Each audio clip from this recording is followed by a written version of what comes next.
Qual o defeito mais complicado em câmbio automático? Seja bem-vindo, meus amigos, a mais um vídeo, né, promovido pela Chicão Câmbios, né? Hoje eu vou trazer esse tema para vocês aqui, porque é um tema que vocês talvez vai pegar aí no dia a dia. Isso mesmo, né? Mas antes, né, deixa eu me apresentar, né, para quem está chegando, né? Eu sou o professor Chicão, né? Se vocês querem aprender um pouco diferente sobre câmbio automático, é só entrar em contato comigo, né? Através da descrição, né? Eu vou estar com o meu telefone aí, beleza? Então, eu tenho um câmbio aqui na bancada, não está pegando vocês, porque aqui já estou preparando para um treinamento que eu vou dar para um futuro aluno, né? Aqui a gente vai trabalhar em cima de um câmbio L4, aí ele já está pré-montado aqui em cima da bancada, né? Mas o tema de hoje é esse, né? Qual o defeito mais complicado em um câmbio automático? Desde cara eu já falo para vocês, pessoal, é o câmbio entrando em emergência. Talvez muitos não vão concordar, né?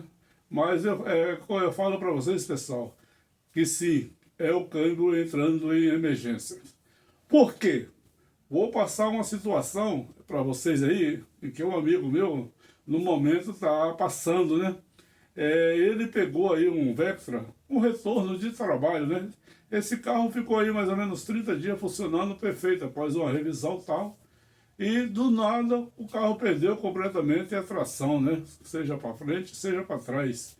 E aí ele trouxe no guincho, né? Mandou rebocar o mesmo. E chegando na oficina, né? Foi começar a fazer a avaliação, né? O porquê do que tinha acontecido, né? Aí, como de praxe, né? Ele foi lá, colocou o scanner para ver se a gente tinha algum DTC, né? O DTC, que se eu não me engano, está escrito lá, era relação incorreta de marcha, né? Acho que P0743, ou um negócio assim. É um desses aí, tá? Não tenho decorado não, mas na tabela tem lá. Aí, né? Tá falando que é relação incorreta de marcha, né? Isso quer dizer o quê? Que a velocidade de saída ali no nosso sensor de saída não correspondeu com aquela relação que era programada no módulo, né? Beleza. Aí com o de plástico ele foi lá, tirou o corpo de válvula, foi ver se tinha alguma válvula presa e tal, né? Verificou, fez os testes de aplicação e o veículo, ó, e o câmbio automático, tudo ok, né? Caramba, mas o câmbio está em emergência. Aliás, o câmbio é num Vectra, né? Um Vectra acho que 2008, 2009, eu não lembro bem qual é o ano, né? E está em emergência esse carro, o câmbio coloca a emergência na quarta marcha, né? Aí vamos partir agora. Para quê? Para o teste de pressão, né?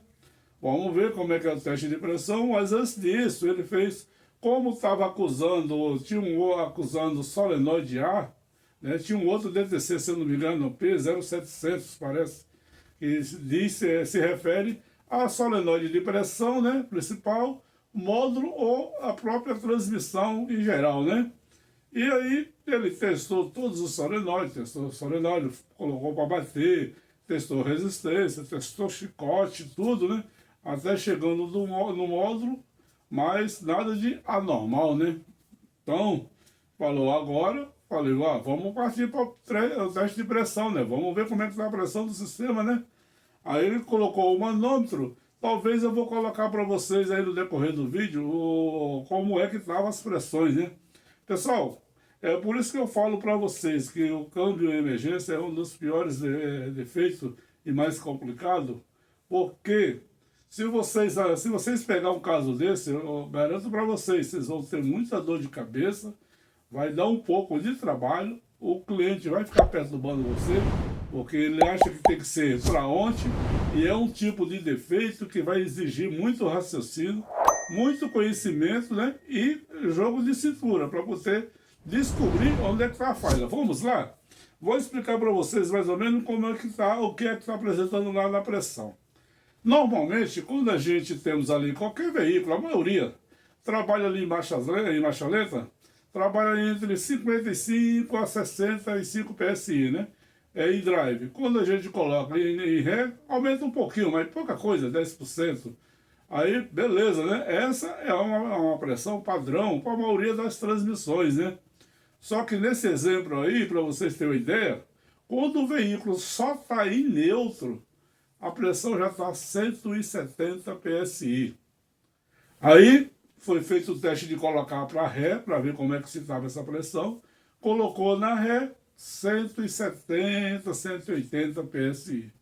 Caramba, mas a gente precisava ter, né, 55 a 75 na ré, ou 55 a 65 no drive, né? No drive não, ainda não cheguei no drive não, no neutro, né? Peraí que eu ainda vou chegar no drive, para vocês verem como o caso aí está meio confuso, né? E aí, analisando, vamos lá. Essa pressão para ré e para neutro está muito alta, né? Aí o que deduz para vocês? Já deduz que a gente está com problema na solenoide reguladora de pressão principal, né? Beleza. Então a solenoide está ruim, mas a gente já fez todo o teste nela. Já fizemos todos os testes, fizemos todo o teste de continuidade até o módulo, né? Para ver se a mesma estava atuando, né? Agora aí que vem a coisa vai ficar mais complicada ainda. Esse primeiro sintoma entre ré e neutro nos indica que a solenoide, né, ela está um pouco alterada, né? Ou seja, a pressão está acima do limite. O que é que acontece? Quando a gente está em neutro ali, ou quando a gente coloca no drive ou na ré, nesse momento, se a gente não pisar no acelerador, a pressão ali é de acordo com a mola que está calibrada, controlando a válvula de gaveta, né? A válvula reguladora primária. Então, o solenoide às vezes atua para poder tentar manter aquela pressão em equilíbrio, né? Pois a mesma amostra vai diretamente na cabeça da válvula, né? Fazendo aquele equilíbrio. Então, a mola aperta para um lado, a solenoide aperta para o outro. A mola aperta para poder manter justamente ali aquela pressão de neutro, né? Ou pressão de marcha lenta, né? No momento que a gente aplica uma ré ou um drive, nesse momento a pressão se eleva, né? Indo ali para 80, 90 PSI, né? E talvez a ré às vezes vá um pouco até mais, né? A pressão só vai aumentar mais ainda na hora que a gente pisar no acelerador, né? Então, de acordo com a gente vai pisando no acelerador, a pressão vai aumentando, né? Como isso acontece? No caso desse veículo aí, quando a gente está com máxima corrente, a pressão ali, assim, em torno da válvula de gaveta é mínima, porque é só mesmo para controlar ali a força da mola. Quando a gente vai pisando no acelerador, vai diminuindo a corrente, só que nesse momento a pressão vai subindo, né? Aí eu falo para vocês, pô, a gente já viu que a gente poderia ser que a gente tivesse um problema de solenoide, né? Pois a pressão estava um pouco acima do que é o normal. Agora vai-se o mistério. Quando aplica em drive, a pressão completamente zera. E agora? Para onde é que a gente vai? Qual é o raciocínio, qual é a lógica de diagnóstico que a gente vai fazer nesse momento? Vocês viram que agora complicou, né? Quando a gente está em neutro, a gente tem 170 PSI. Quando a gente está em ré, a gente tem 170 PSI. Acho que até no modo manual 1 também tem 170 PSI. Quando a gente coloca no drive, zero. Nenhuma grama de pressão. Aí você vai começar a pensar. Aí você já vai voltar lá na estratégia de funcionamento da solenoide, da válvula de gaveta reguladora primária e da mola, né? Fala, pô, se eu jogo tensão máxima em cima do solenoide, para tirar toda a pressão, né? Em termo, por quê? Só que ele não tira porque é por causa da mola, porque a mola está empurrando um pouco a válvula de gaveta em direção à pressão do solenoide. Agora, se ele tira completamente 100% a corrente, a pressão iria máxima. Vocês veem como a coisa é complicada? Como eu sempre estou falando, pessoal, trabalhar com câmbio automático não é só colocar o câmbio na bancada, desmontar, verificar aqui ó, se tem pacote queimado, se tem disco, se tem bucha com desgaste, se tem o-ring estragado. Não, pessoal. É nessa hora que vai exigir conhecimento. Ó. Aqui fluxo hidráulico, fluxo de força, né? E a interpretação de circuito elétrico, isso mesmo, circuito elétrico. Então, vocês veem que aí a coisa complicou. Poxa, a gente tem pressão em ré, mesmo acima do normal. Outra coisa, Mesmo com essa pressão em ré, o veículo não sai do lugar. Como eu falei no início, o veículo está sem tração, nem para frente nem para trás, né? Ele até quer dar uma saída, ele quer até se movimentar, mas parece que alguma coisa, como o veículo está em emergência, e outra coisa, você não consegue tirar o veículo de emergência nem com reza, apagando a falha. Você apaga, quando você dá na chave, a falha volta novamente e o câmbio está em emergência. Como muitos sabem, né? Quando um veículo entra em emergência, geralmente é uma falha elétrica, né? Pois seja no circuito, seja no solenoide, seja no módulo, né? Aí, aonde a gente chegou, no módulo, pessoal, é o módulo. Como é que a gente vai saber se é o módulo? A gente vai fazer teste ali na saída do módulo, a gente fica monitorando e a gente vê que na hora que você liga a chave, o módulo dá sinal. Ele dá sinal no solenoide que você escuta. Se você tirar a solenoide fora e pegar uma outra, você escuta que ela houve um atracamento, né? Poxa, e agora? É módulo? É sensor de saída?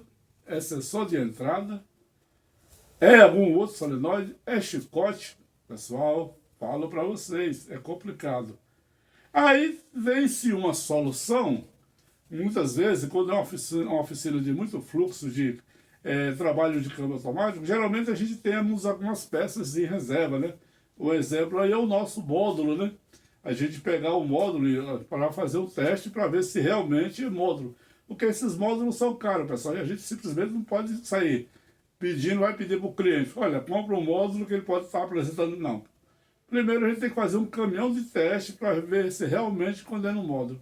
E para condenar, a gente temos essa situação, né? Às vezes pegar um módulo emprestado, ou até mesmo um módulo que está ali de reserva, colocar e fazer o teste, né? Porque se vocês voltar à análise do defeito, vocês vão ver que tem hora que o módulo está atuando, porque em ré, em primeira manual, ele está atuando ali em cima do solenoide, pois está mantendo uma pressão de emergência, ou ele está tirando toda a pressão, está aplicando toda a corrente no solenoide para poder o veículo chegar na oficina, né? Mas em compensação, no drive, ele está tirando toda a corrente, aonde se a bomba estivesse circulando, pegando todo o óleo e voltando para o cárter, né?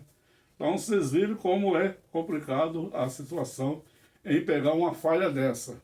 Você vai ter que ter jogo de estrutura com o cliente, porque o cliente não quer saber. Ele quer o carro dele pronto. E no caso de um desse aí que é um retorno, e aí? Você se for um módulo, que foi um defeito que aconteceu 30 dias depois, você vai ter que tentar trocar ideia com o seu cliente para poder pelo menos amortecer um pouco ali, né, a despesa, né? O cliente, não, você vai ter que comprar outro óleo novamente, mas simplesmente vai ficar a cargo de você esse prejuízo, né? E comprar um outro óleo. O tempo que você está trabalhando em cima desse diagnóstico, que você poderia deixar trabalhando em uma outra coisa, né? Então, ficar muito atento a veículos entrando em emergências, que muitas vezes engana a gente, tá? Então, nem sempre é um fio rompido, é uma solenoide em curto, tá? É um módulo, às vezes, que está deixando de aplicar um drive lá dentro. Então, fique atento.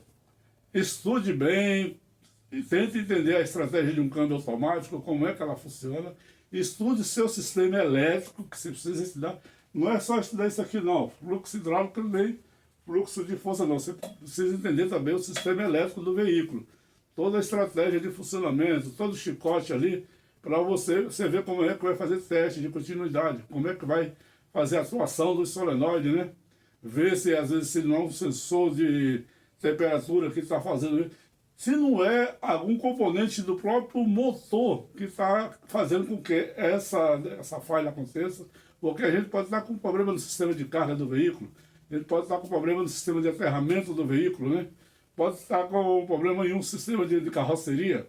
Então, é muito delicado, pessoal, muito delicado e muito complexo trabalhar com câmbio automático. Tem retorno? Tem, mas por isso dá o valor da mão de obra, não é tão simples não, beleza? Na hora que a gente tiver um resultado, provavelmente, eu acho que tudo indica que seja um módulo, Mas como eu falei, não dá para condenar ele diretamente, né? Pois está com uma falha um pouco meio generalizada, né? Se a gente se basear pelo P0700, pode ser módulo, pode ser solenoide. Solenoide já foi descartada porque foi colocado uma outra, por via das dúvidas, né? Chicote elétrico foi tudo conferido, tudo batido continuidade. Então, né, só nos resta agora o módulo. Porque defeito interno da transmissão não é não, pessoal. Não é não porque, mesmo por ter dado uma relação incorreta de marcha, deu por quê? Porque tal pacote deixou de aplicar, porque tal válvula deixou de ser acionada. Então, vocês viram como é complicado? Quer aprender mais sobre câmbio automático? Entre em contato com o Chicão, beleza? Então, desde já, né, quero agradecer a todos que assistiram até agora e até o próximo vídeo, né? Se Deus assim permitir. Valeu, pessoal. Valeu.